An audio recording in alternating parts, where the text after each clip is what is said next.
mos prit që ne të kemi gjurmë digjitale ose format të tjera të identifikimit të vetë këtyre agjensive inteligjente. Këta gjithmonë veprojnë me grupe proxy. Pra, qa është grupi proxy? Grupet proxy janë grupe të cilat punojnë në emër dhe për llogari, por asnjëherë nuk identifikohen në origjinë si vetë shërbime sekret. Edhe format në cilat janë identifikuar grupimet ekstreme. Duhet dalin që kush e bëri. Grupimet ekstremeve. Mund të jetë një agjenci spionazhi, mund të jetë proxy, mund të jetë kush e bëri. Grupimet ekstremeve të majta, duhet një që hetim. janë të gatshëm të financohen, sepse edhe Irani me financim i bënte ato hakerimet tona, të famshme, e shumë gjëra të tjera. E Irani disa gjëra i bën proxy me kë, i ka bërë me Hezbollahun, ne e dim. E mora Iranin si shembull.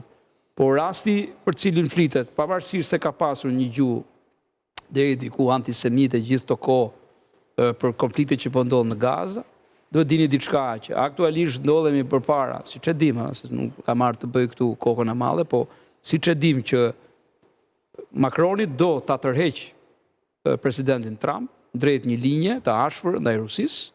Madje edhe sot i ka thënë i ka thënë që u bindet tani që ky është një kokë fort.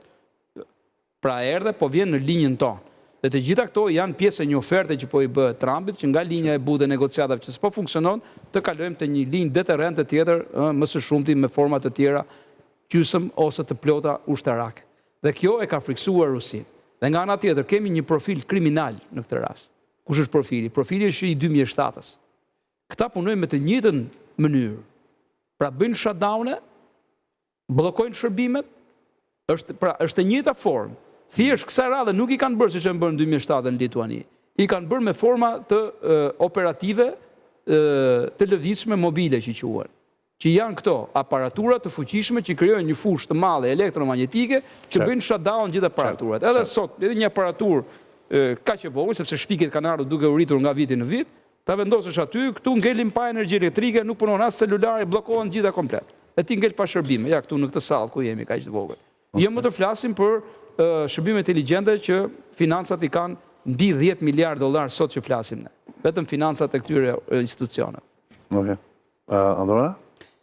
Po, unë po lexoja një përshkrim shumë të shkurtër të disa ekspertëve të NATO-s, por edhe të ekspertëve perëndimor në lidhje me luftën hibride, dhe ajo që më bëri përshtypje ishte fraza që lufta hibride vjen atë kur ti nuk e pret. Vjen nëpërmjet prizave, nëpërmjet valve, nëpërmjet Wi-Fi, vjen nëpërmjet lajmeve që lexon, pra kaosit që krijohet në rrjetet sociale, pra është një gjë që ti nuk e parashikon dot. Askush deri tani nuk e ka zotruar më mirë këtë art se sa Rusia.